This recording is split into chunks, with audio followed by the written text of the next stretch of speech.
はい、フィッシュマンさんとのコラボロットを作りました。竿の名前はオックスフォードです。レングスは 7.7 フィート、3ピースのベイトロッドで、基本的なコンセプトとしては自分が一番よくやる釣り、しかも今回、最終テストも兼ねてロンドンの釣りに持ってきていて、自分が一番まずパイクフィッシングで投げるであろう、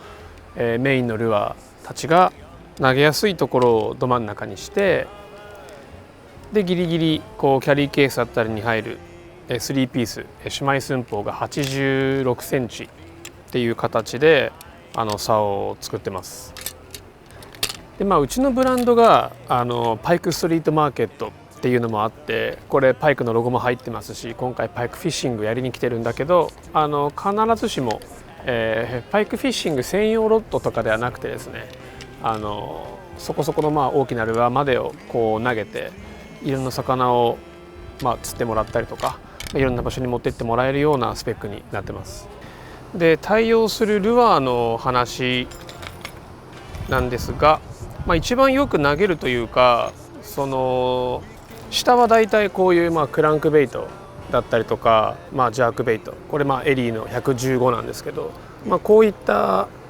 ライトからミディアム系の、プラグを僕の中ではなんとなく下に設定しなが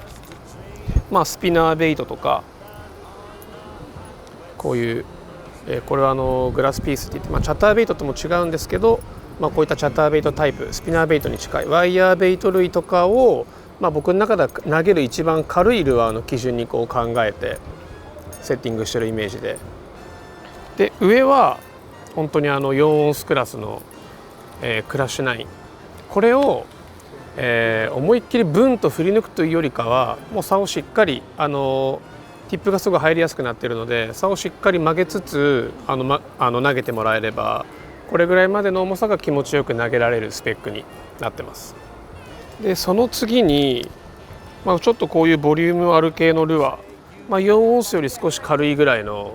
ジョーカーとか、これ今作ってる、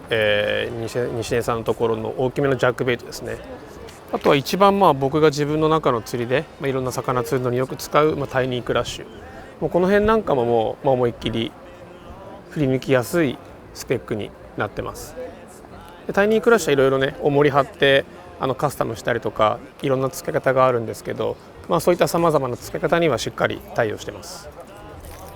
表記のスペックでいうと、下が 15g 上が 120g っていうことで、4オンスマックスぐらいで背負える竿っていう感じなんですけど、例えば表記は15だけども、今回の旅でいうといろんな釣りをする中で、場所によってはこういう、テキサスリグ、これ進化 10g とか 11g ぐらいのものを、使って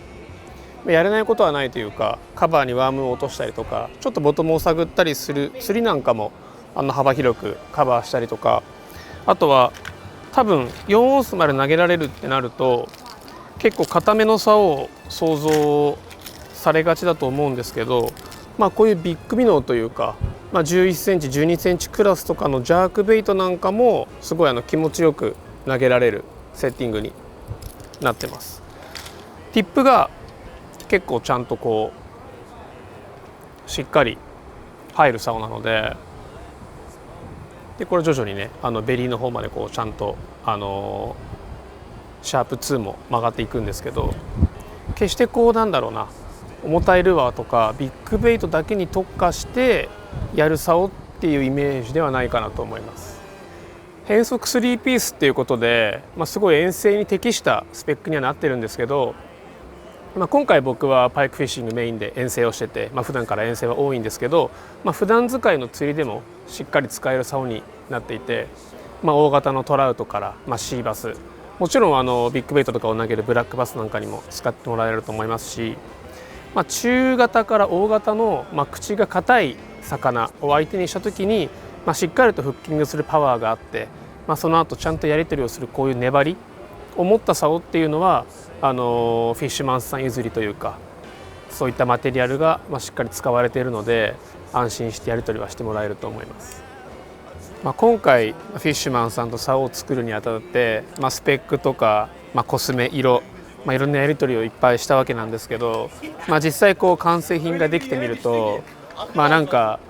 自分が欲しい竿っていうのは、好みとか、この色が緑だったりするところも含めて、なんでしょうね、欲しいものとか好み憧れみたいのって結構全然変わらないんだなっていうのを自分でも実感したところはすごい面白くて、ちょっと古めかしいコスメというか、ヴィンテージ感というか、そういう雰囲気を持つ竿なんですけど、現代の釣りにしっかりとフィットしてる竿だと思うので、興味があったらぜひですね手にしていただければと思います。